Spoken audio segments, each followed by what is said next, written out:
Assalamualaikum warahmatullahi wabarakatuh. Perkenalkan, nama saya Hana Fauzita Endes dengan NIM 17056251115 dengan program studi S1 Manajemen Fakultas Ekonomi dan Bisnis Universitas Negeri Jakarta. Sebelumnya yang saya hormati yaitu Bapak Suherdi SPD SHMM selaku dosen pengampu mata kuliah Hukum Bisnis. Baik, pada video ini saya akan mempresentasikan atau memaparkan ujian akhir semester mata kuliah Hukum Bisnis ini berupa penyusunan laporan dan naskah kontrak atau perjanjian dengan judul yaitu Perjanjian Pengadaan Barang dan Jasa untuk Kebutuhan Operasional Perusahaan. Sebelumnya saya akan menjelaskan latar belakang dan tujuan dari laporan dan naskah yang saya tulis. Baik, latar belakang dari perjanjian ini adalah bahwa pihak pertama yaitu PT Maju Indo Sejahtera merupakan perusahaan yang bergerak di bidang perdagangan dan jasa yang membutuhkan pasokan barang dan jasa secara operasional untuk berkelanjutan bertujuan untuk menunjang kelancaran aktivitas usahanya. Sementara itu, dari pihak kedua yaitu CV Kreasi Sukses adalah perusahaan yang bergerak di bidang penyediaan barang dan jasa yang memiliki sumber daya, pengalaman, dan kapasitas yang memadai untuk memenuhi kebutuhan pihak pertama. Berdasarkan hal tersebut, kedua belah pihak sepakat untuk menjalin kerjasama dalam bentuk kontrak pengadaan barang dan jasa yang bertujuan untuk memberikan kepastian hukum, mengatur hak dan kewajiban masing-masing pihak, serta menghindari terjadinya sengketa di kemudian hari. Selanjutnya, yaitu saya akan menjelaskan isi dari klausul-klausul penting di dalam kontrak yang sudah saya tulis. Yang pertama itulah para pihak, di mana kontrak ini melibatkan dua pihak, yaitu PT Maju Indo Sejahtera sebagai pihak pertama atau sebagai pengguna barang dan jasanya, diwakili oleh Direktur Utama dan si CV Kreasi Sukses sebagai pihak kedua atau penyedia barang dan jasa yang juga diwakili oleh Direktur Utamanya. Selanjutnya ada objek kontraknya, di mana objek dari perjanjian ini meliputi pengadaan, perlengkapan, dan peralatan kantor, jasa pemeliharaan gedung dan fasilitas kantor, jasa keamanan dan kebersihan, barang konsumsi harian kantor, serta jasa lain yang disepakati secara tertulis oleh para pihak. Lalu yang ketiga itu adalah hak dan kewajiban para pihak, di mana pihak pertama itu berkewajiban membayar sesuai nilai yang disepakati dan menyediakan akses yang dibutuhkan, serta berhak menerima barang dan jasa sesuai spesifikasi. Sedangkan pihak kedua berkewajiban menjamin kualitas dan menyerahkan barang itu tepat waktu, serta berhak menerima pembayaran atas pekerjaan yang telah dilaksanakan. Selanjutnya yang keempat itu adalah nilai transaksi dan tata cara pembayaran, di mana nilai kontrak ini senilai 500 juta rupiah yang sudah termasuk dengan PPN 12% yang dibayarkan secara bertahap, di mana ada 3 tahap, yaitu yang pertama adalah uang muka atau DP 30%, lalu ada termin pertama 40%, dan termin terakhirnya itu adalah 30%. Nah, melalui transfer bank ke rekening oleh pihak kedua. Nah, keterlambatan pembayaran itu akan dikenakan denda 1% per hari dari jumlah yang tertunggak.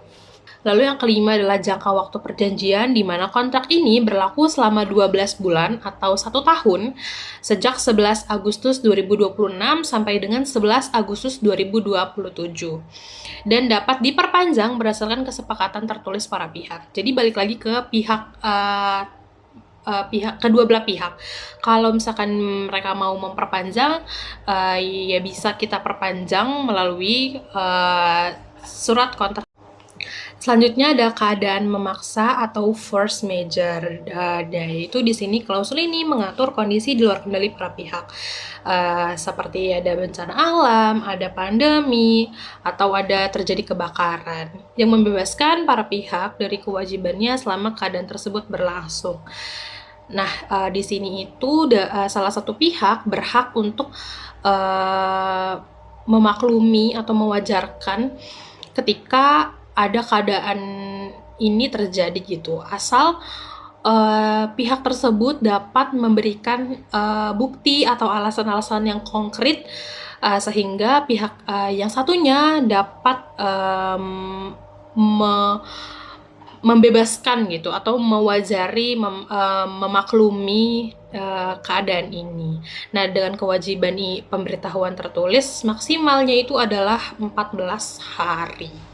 Lalu ada wan prestasi dan sanksi, yaitu pihak kedua dinyatakan wan prestasi apabila terlambat menyerahkan barang, tidak memperbaiki barang yang ditolak, atau menyerahkan barang yang tidak sesuai dengan spesifikasi dengan konsekuensi denda 2 per mil per hari, maksimal 5% dari nilai kontrak, hingga pemutusan kontrak sepihak. Klausul terakhir yaitu adalah penyelesaian sengketa dan ketentuan penutupnya, yaitu sengketa diselesaikan melalui musyawarah mufakat terlebih dahulu, dan apabila tidak tercapai kesepakatan bisa diselesaikan melalui arbitrase dibani yang bersifat final dan mengikat. Selanjutnya saya mau menjelaskan dasar hukum yang digunakan di dalam naskah atau surat kontrak perjanjian tersebut. Nah, dasar hukum utama dalam penyesuaian perjanjian ini adalah Kitab Undang-Undang Hukum Perdata atau KUHP Perdata, khususnya buku 3 tentang perikatan. Jadi, di dalam surat kontrak ini semuanya akan berpedoman kepada Kitab Undang-Undang Hukum Perdata atau KUHP Perdata. Baik, yang pertama itu ada pasal 1313 KUHP Perdata yang mendefinisikan perjanjian sebagai perbuatan mengikatkan diri antara satu orang atau lebih dengan pihak yang lain. Kedua, ada pasal 1320 KUHP Perdata, yaitu mengatur 4 syarat sah perjanjian, yaitu kesepakatan, kecakapan, objek tertentu, dan sebab yang halal. 3, yaitu pasal 1338 KUHP Perdata, yaitu mengatur bahwa perjanjian yang sah berlaku sebagai undang-undang bagi para pihak, sekaligus mewajibkan pelaksanaan dengan iktikat yang baik. Lalu ada pasal 1238 KUHP Perdata, yaitu menjadi dasar ketentuan wan prestasi, sedangkan pasal 1244 dan 1245 KUHP Perdata menjadi dasar ketentuan force majeure.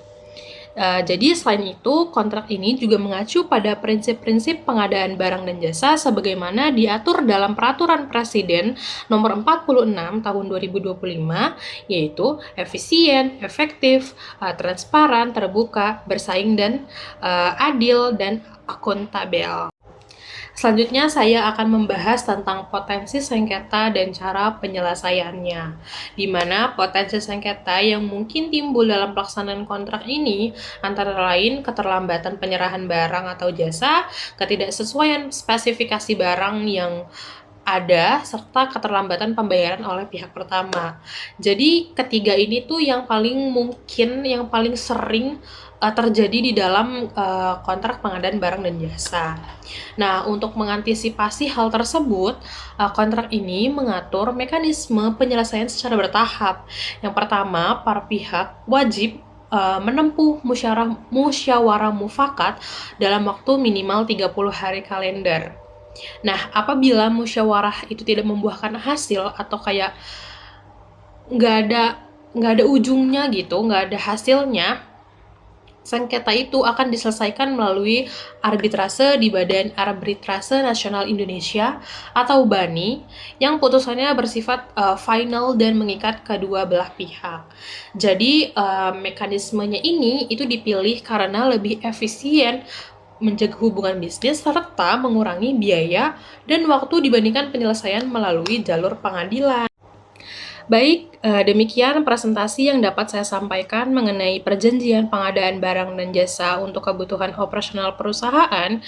Perjanjian ini disusun dengan memperhatikan ketentuan hukum yang berlaku di Indonesia, khususnya KUHP Perdata, sehingga dapat memberikan kepastian hukum, keadilan, dan perlindungan bagi kedua belah pihak yang terlibat.